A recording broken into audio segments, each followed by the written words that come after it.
Welcome to the Wickedly Smart Women podcast, featuring stellar conversations with emerging and established wickedly smart women. Thanks for joining us today as we celebrate women who are committed, care deeply, and have the courage to take action and create conscious change all around the world. Now here's your wickedly smart host, Angel B. Hartwell.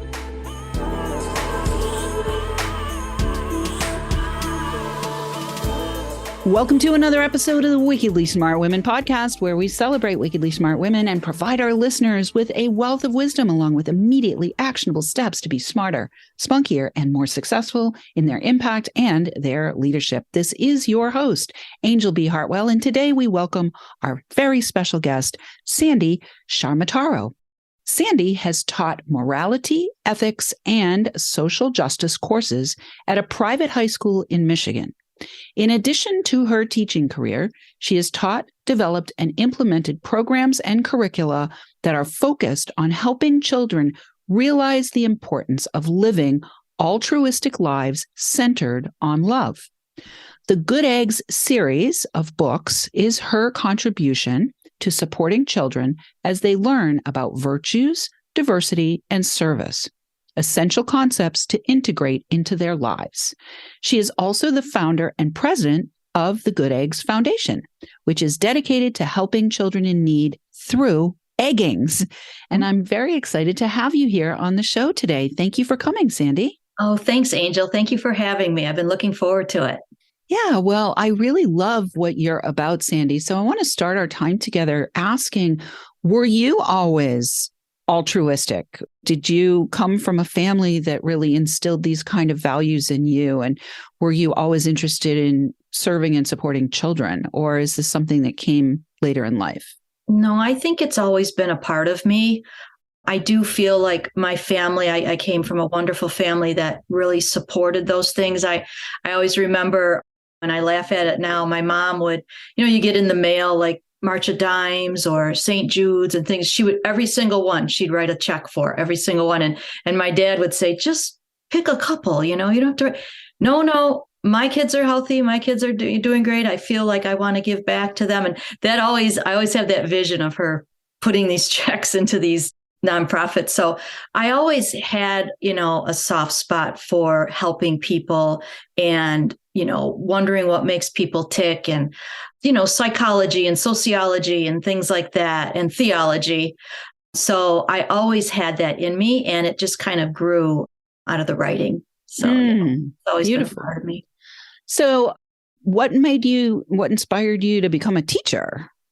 Well, you always play school when you're little, and I just always loved education and learning and reading. I loved reading, and I just always wanted to get into that niche of education. And the actual teaching part came when actually I started teaching catechism at our parish.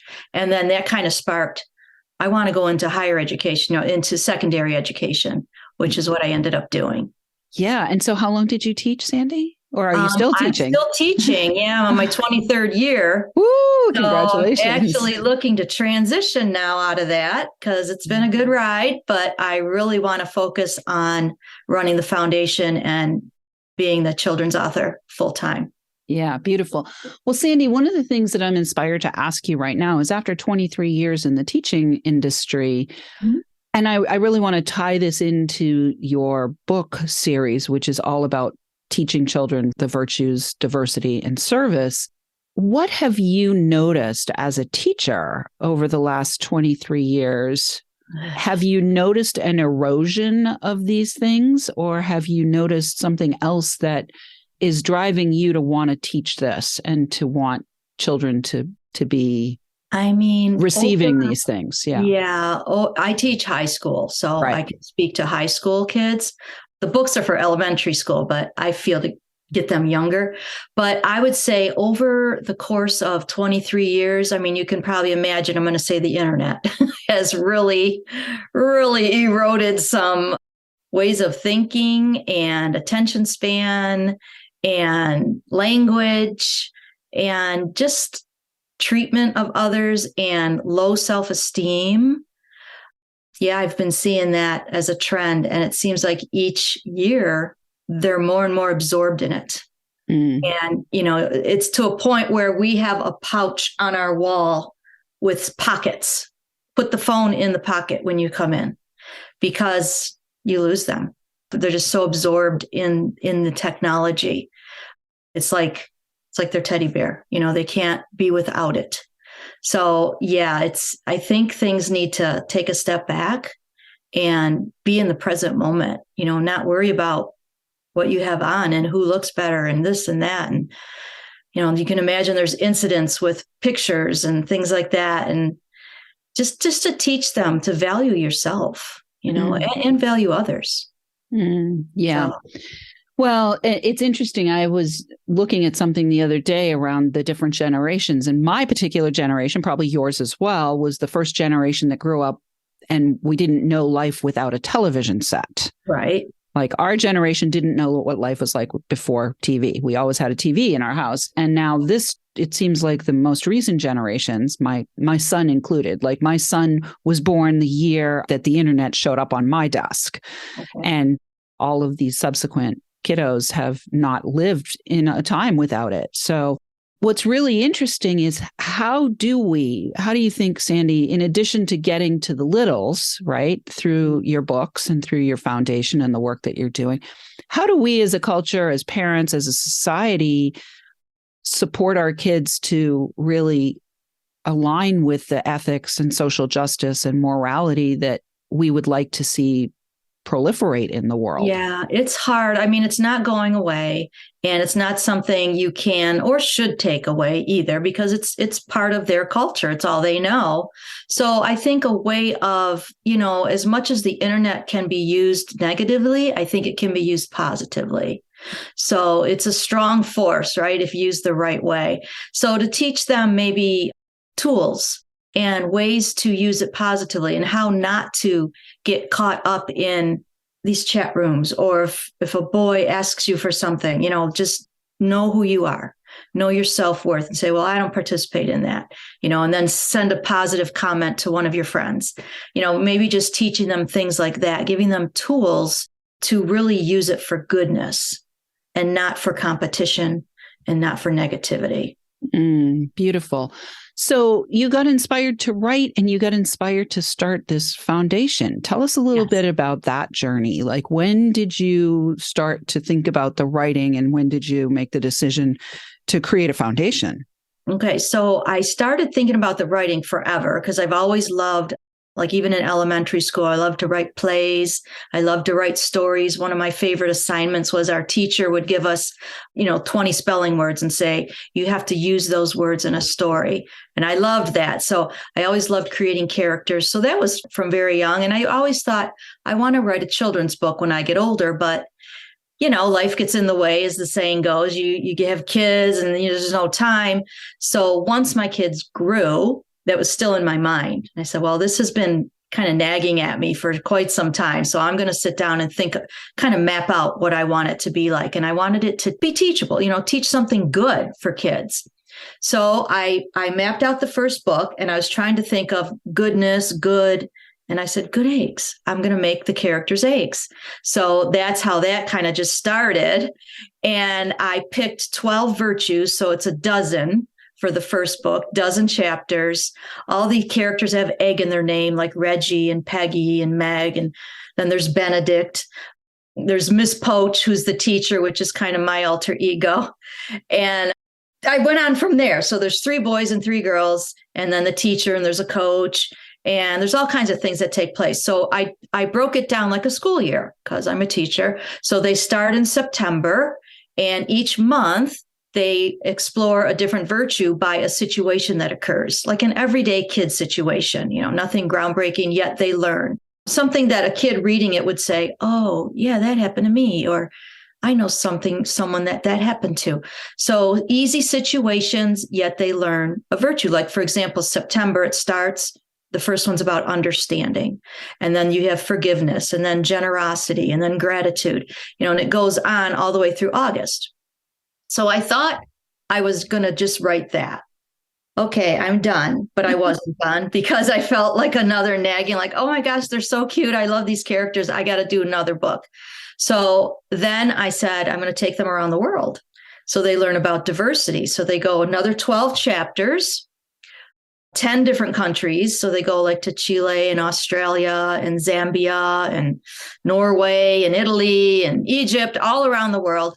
And they learn about different cultures and language and customs. And they meet little eggs all around the world, and they develop relationships with them all around the world. They make friends.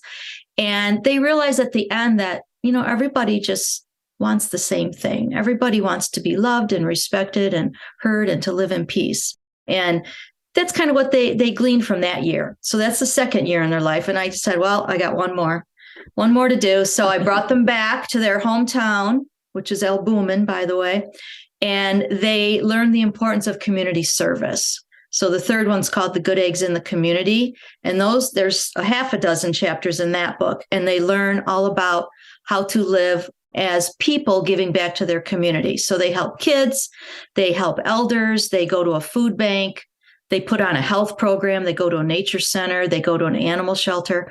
So all things that are in a community, they learn to do that. So that's like the third year in their lives. So you see 3 years in their lives of them growing, getting in adventures, learning new things, relating with people, just how to be, good, Beautiful, compassionate, empathetic. I love that. Well, Fun. you slipped in there and I heard it, and I don't know if our listeners heard it, but the name of the town is albumin. So tell us, before we go to the break, what does albumin mean for those listeners in our 106 countries who don't know what that means? It is the little white piece in the egg, the little white, when you crack an egg and you see that white in there. Right. That's that little skin-like thing on the inside of the egg. Yes. Always teaching, Sandy. All yeah. Right. Right. I love that. That's so cute that you named the town Albumin. Yeah. All right. Well, we are going to take a quick break. And when we come back, we're going to tell you how to find Sandy and her beautiful 3-book series. But right now, Wickedly Smart Women, we could use your help. If you're enjoying this show and want us to stay on the air, please consider making a donation at www.wickedlysmartwomen.com. We'd also like to ask you to share with your lovely lady friends who you think might benefit from our content. Help a gal out and let your sisters, mothers, daughters, friends, and colleagues know about the show so that we can serve them too. I want to say a big thank you to all of our listeners who are downloading, rating, and reviewing. We're welcoming thousands and thousands of downloads from all over the world. And we're going to shout out this week. We got 106 countries downloading now, which is pretty exciting. We're going to shout out this week to our listeners in, I guess you said Norway. And yeah, they do go to Norway. Yeah. And our listeners in Chile and our listeners in Zambia, Australia. Do I Japan. have Zambia on the list? I do have Australia on the list. So we'll shout out to our listeners in Australia, Japan, Chile, and India, all the listeners and all the places where the good eggs have been. Israel, Italy, Norway, and Scotland. All right. And we will be right back with Sandy Ciaramitaro.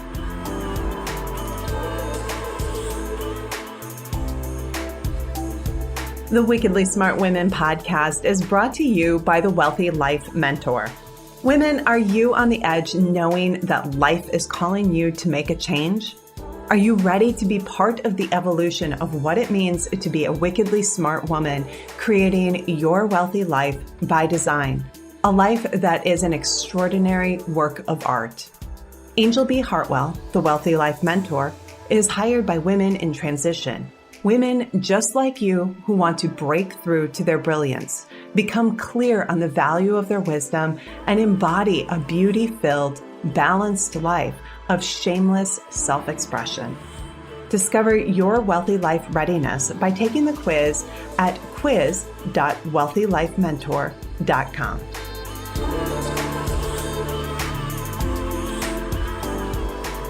And we are back with Sandy Ciaramitaro, who is the founder and president of the Good Eggs Foundation and also the author of a 3-book series called The Good Eggs. And each of these books we talked about before we went to the break. One explores 12 different virtues. One explores diversity through going around the world and visiting a dozen different countries. And one explores service by coming into the great town of Albumin and exploring and participating in a variety of different community-related organizations. So you can find out more about Sandy and you can purchase the book series at thegoodeggs.org. We will have that for you in the show notes. And this book series is available for parents to purchase directly if you are a parent and you want to teach your child about some of these beautiful things that Sandy is here to instill and inculcate in your little readers.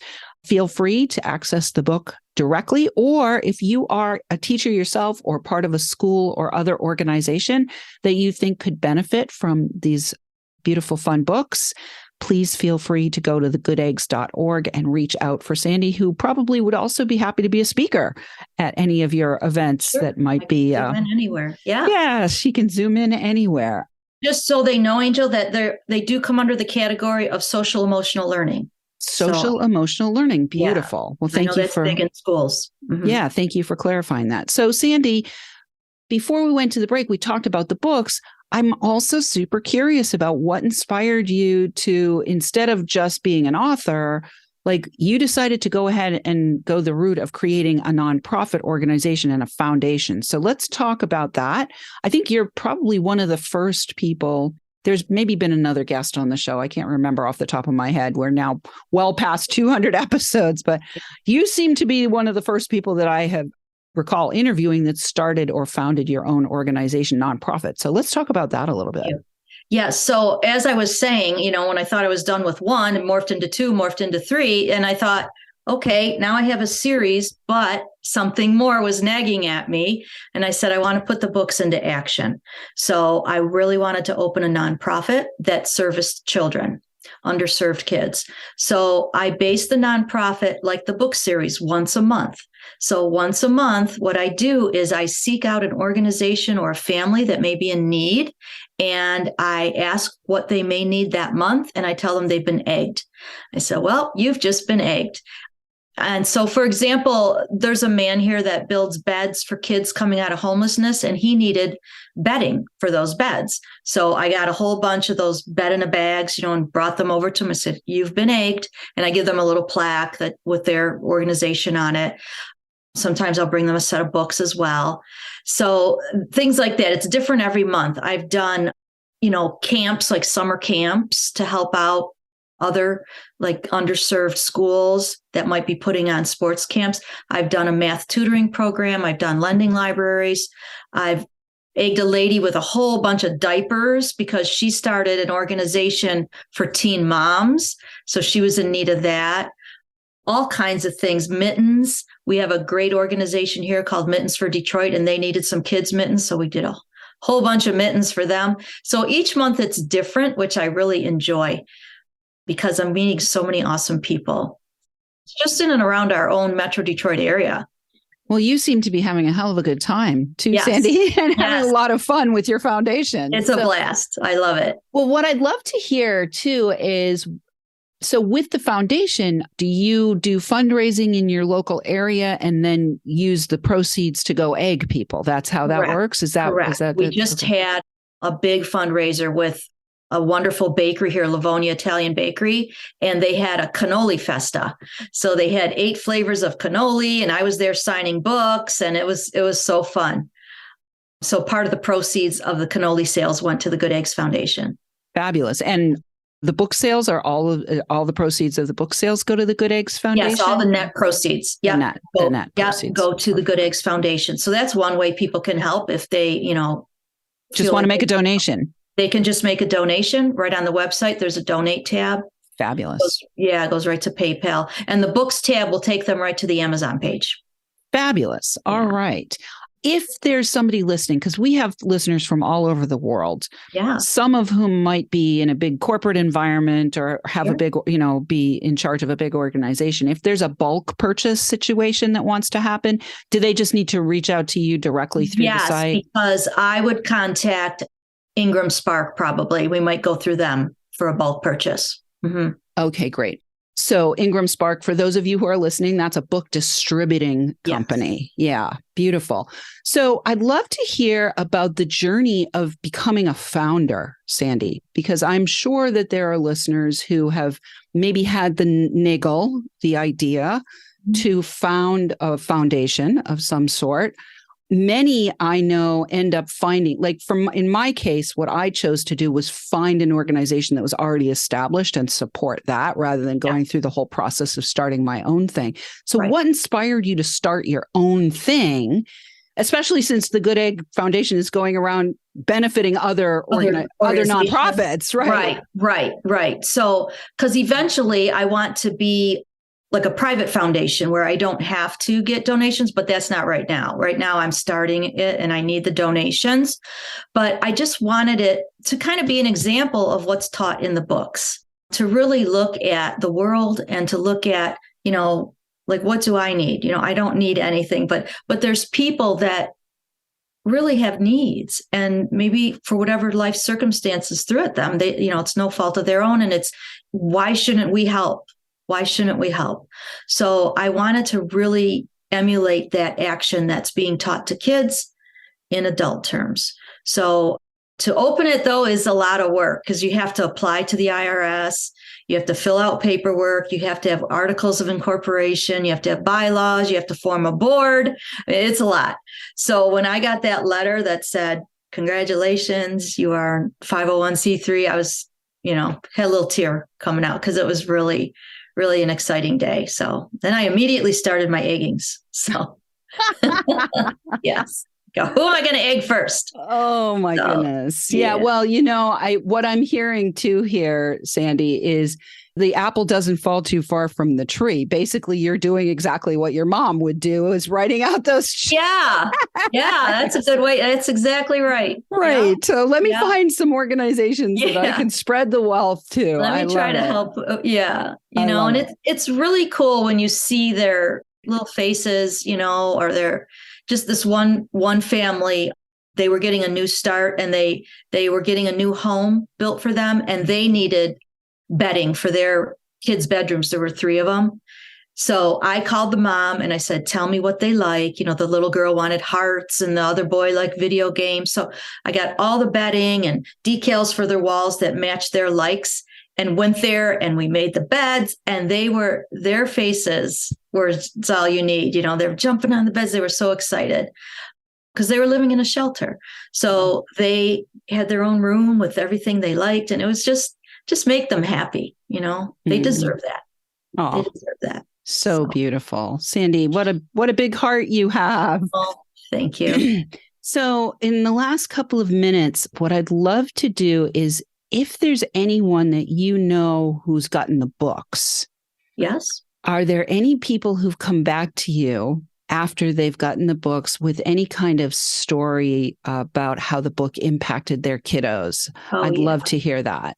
Yeah, there's a lot of feedback on thegoodeggs.org as well, but some that stand out in my mind. A 5th grade teacher wrote to me, and her 5th grade class read book 3 about the community service. And once they were done with it, they wanted to do every chapter in there. So they did it for their own community.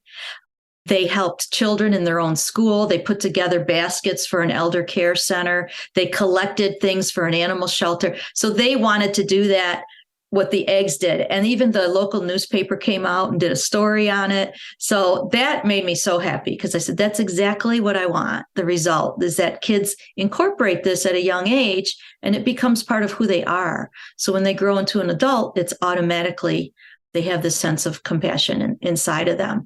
So that was really good. I had a mom email me, and she didn't even think her little son was listening to her. She was talking to her friend about an adopt a family thing they were going to do at Christmas.